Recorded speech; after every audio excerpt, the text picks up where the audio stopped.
সুপ্রিয় শিক্ষার্থী বন্ধুরা, সবাই কেমন আছেন? তো আজকে আপনাদেরকে আমাদের নার্সিং ডাইজেস্ট বইয়ের ইংরেজি লেকচার সিরিজের দ্বিতীয় লেকচার ইউনিট 2 তে আপনাদের সবাইকে স্বাগতম জানাচ্ছি। আমি দিন ইসলাম।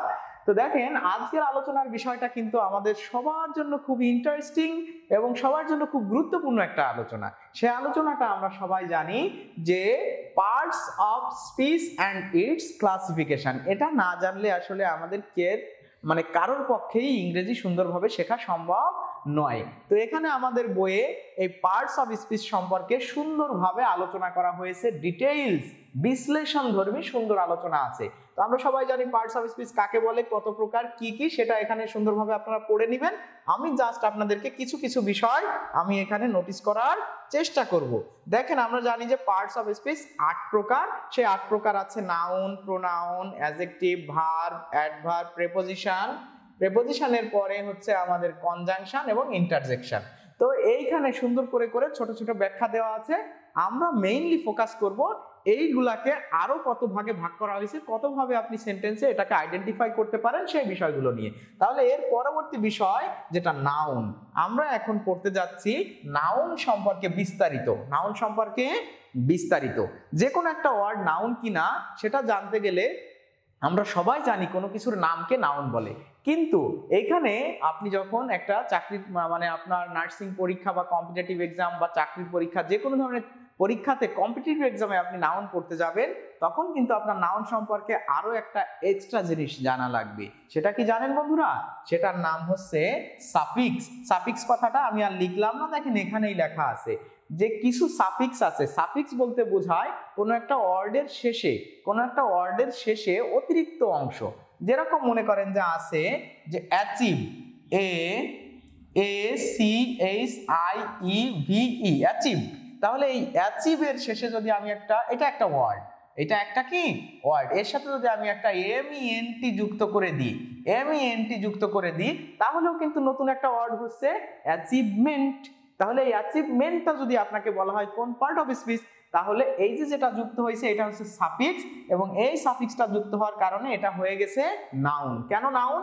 দেখেন এখানে প্রথমেই বলা আছে যে meant, SION, TION, EENCE, ER, UR, RY, HWD, WWD, এই ধরনের যে সাফিক্স গুলো আছে শেষে যুক্ত যদি থাকে তাহলে সেটার নাম হয়ে যাবে নাউন।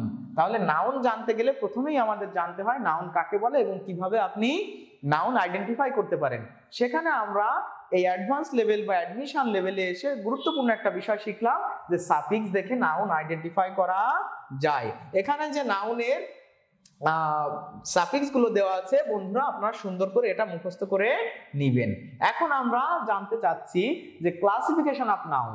আমরা সবাই জানি যে নাউন প্রধানত 2 প্রকার, কনক্রিট নাউন, অ্যাবস্ট্রাক্ট নাউন। এই কনক্রিট নাউন হচ্ছে যেটা দেখা, ধরা, ছোঁয়া যায়, বস্তুবাচক, আর অ্যাবস্ট্রাক্ট নাউন হচ্ছে ইন্দ্রিয়গ্রাহ্য নয় বা বাইরের থেকে অস্তিত্ব কল্পনা করা যায় না এমন বিষয়। তো এই কনক্রিট নাউন আবার কত প্রকার বলেন তো? 4 প্রকার। প্রপার, কমন, কালেকটিভ, ম্যাটেরিয়াল, সুন্দরভাবে লেখা আছে। এইবার এখানে আমাদের আলোচনা করা আছে প্রপার নাউন, প্রপার নাউনের ব্যবহার, কমন নাউনের ব্যবহার, এরপর হচ্ছে কালেকটিভ নাউন আপনি কিভাবে আইডেন্টিফাই করতে পারেন। কালেকটিভ নাউনের সুন্দর কিছু এক্সাম্পল এখানে দেওয়া আছে। আমরা যেহেতু কালেকটিভ নাউন নিয়ে অনেকের প্রবলেম হয়, আমি কিছু ইম্পর্টেন্ট কালেকটিভ নাউন আপনাদেরকে মার্ক করে দিই। যেরকম class, A group of students, group থাকলেই কালেকটিভ হয়ে যায়। যেরকম কমিটি, লাইব্রেরি, আর্মি, জুরি, হার্ড, ফ্যাক্ট, বাকেট, গ্যাং, আমি কিছু গুরুত্বপূর্ণ গুলো আপনাদেরকে, আপনারা এই যে ট্রুপ, এই কয়েকটা যদি আপনি সুন্দরভাবে একটু মনে রাখতে পারেন তাহলে দেখেন কালেকটিভ নাউন কিন্তু আপনার শেষ হয়ে যাবে, কোনো অসুবিধা নাই।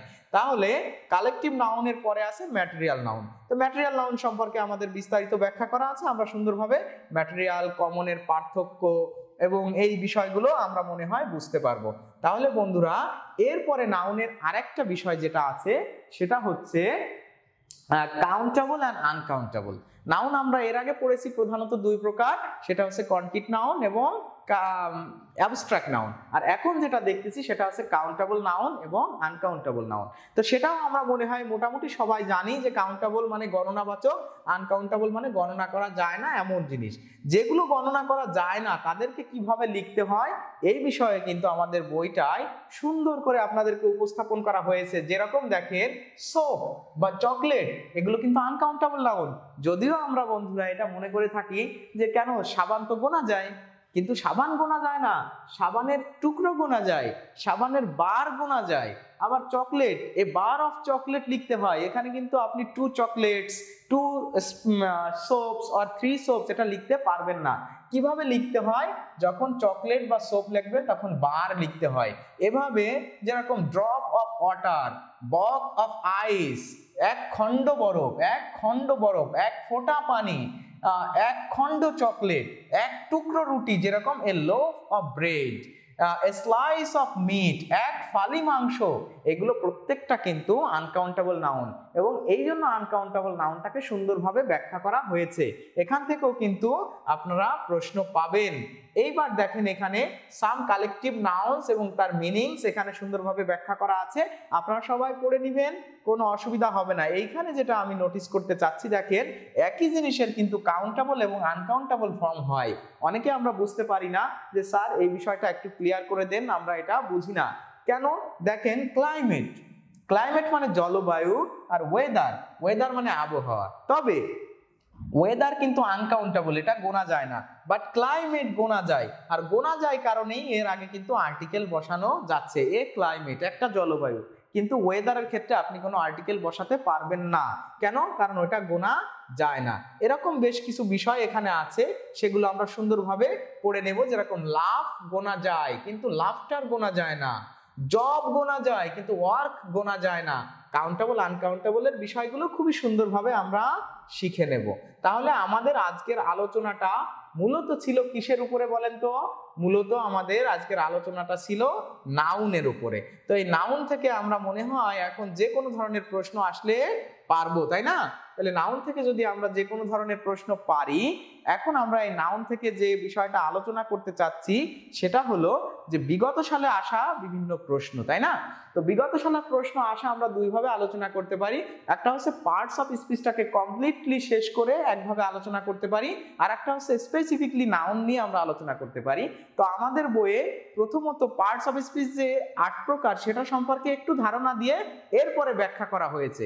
তো আমরা প্রথমে পার্টস অফ স্পিচ সম্পর্কে হালকা ধারণা নিয়ে নাউনটাকে ব্যাখ্যা করব, এরপরে pronoun, adjective, verb, adverb, preposition, conjunction প্রত্যেকটাকে নিয়ে আমরা ব্যাখ্যা করার চেষ্টা করব ইনশাআল্লাহ।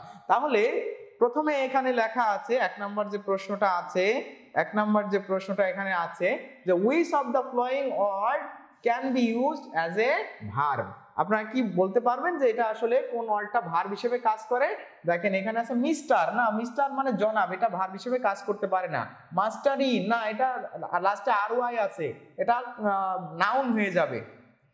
আবার এটা আর ই ডাবল এস আছে, এটাও নাউন হয়ে যাবে। আমরা জানি যে এই সাফিক্স গুলো থাকলে কি হয়ে যায়, আর ওয়াই, ই ডাবল এস। আবার মিস্টার মানে জনাব, এটাও নাউন হয়ে যায়। কিন্তু মাস্টার, মাস্টার কথাটা কিন্তু আমাদের কি হতে পারে, ভার্ব হিসেবে ব্যবহার হতে পারে বা ব্যবহৃত হতে পারে। তাহলে এই প্রশ্নের উত্তর হবে ভার্ব। ধরে নেন যে বলা হয়েছে what is the adjective of child, তাহলে চাইল্ড এর অ্যাডজেক্টিভ কি? তাহলে চাইল্ডের অ্যাডজেক্টিভ কি এটা জানতে গেলে কিন্তু আপনার জানতে হবে যে অ্যাডজেক্টিভের সাফিক্স গুলো কি কি।